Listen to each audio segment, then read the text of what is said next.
പശുവിൽ നിന്ന് ഉണ്ടാകുന്ന 5 വസ്തുക്കൾ ആണ് പഞ്ചഗവ്യം.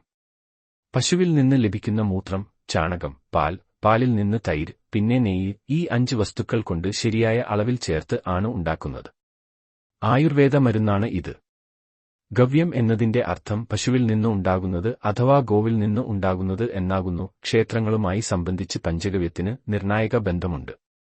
ഇന്ത്യയിൽ വളരെ പ്രാചീനകാലം മുതൽ തൈര് പ്രചാരത്തിലുണ്ട്.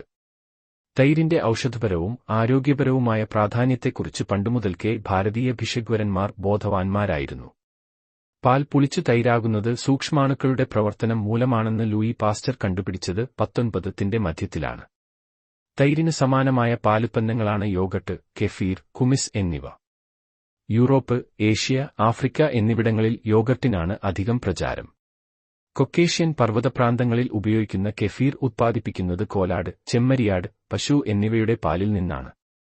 റഷ്യയിൽ പ്രചാരമുള്ള കുമിസ് ഉണ്ടാക്കുന്നത് കുതിരപ്പാലിൽ നിന്നാണ്. ടാറോ, ബാൾക്കൻ ദ്വീപുകൾ, മസ്സുൻ, യു.എസ്., ഗിയോസു, മെസ്സോട്സ്, സ്കിർ എന്നിവയ്ക്ക് യോഗട്ടിനോട് സാദൃശ്യമുണ്ട്. ടാറ്റെ എന്ന ഇനം പാലുൽപ്പന്നമാണ് സ്കാൻഡിനേവിയൻ രാജ്യങ്ങളിൽ തൈരിന് സമാനമായി ഉപയോഗിക്കുന്നത്. തൈരും ഈന്തപ്പഴവും റംസാൻ നോമ്പ് വീടുന്നതിന് പശ്ചിമേഷ്യയിൽ ഉപയോഗിക്കുന്ന ശീലമുണ്ട്. പുരാതന നാടോടി കാലഘട്ടം മുതലുള്ള തുർക്കികളുടെ ഭക്ഷണത്തിന്റെ ഭാഗമാണ് തൈര്. പരമ്പരാഗതപാത പിന്തുടർന്ന് തുർക്കികൾ ഏതാണ്ടെല്ലാ ഭക്ഷണവിഭവങ്ങൾക്കുമൊപ്പം തൈര് ചേർത്ത് ഉപയോഗിക്കുന്നു. യോഗർട്ട് എന്ന പദം തുർക്കിഷ് ഭാഷയിൽ നിന്നുള്ളതാണ്.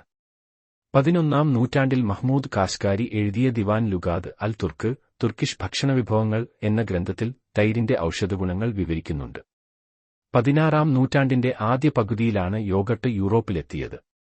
ഫ്രഞ്ച് രാജാവ് ഫ്രാൻസിസ് ഒന്നാമൻ 1515-47 കലശലായ വയറിളക്കം ബാധിക്കുകയും അന്നാട്ടിലെ വൈദ്യന്മാർക്ക് അത് സുഖമാക്കാൻ കഴിയാതെ വരികയും ചെയ്തപ്പോൾ ഓട്ടോമൻ തുർക്കിയിലെ സുൽത്താൻ സുലൈമാൻ അയച്ചുകൊടുത്ത അദ്ദേഹത്തിന്റെ കൊട്ടാരം വൈദ്യനാണ് അത് ഭേദമാക്കാൻ കഴിഞ്ഞത്.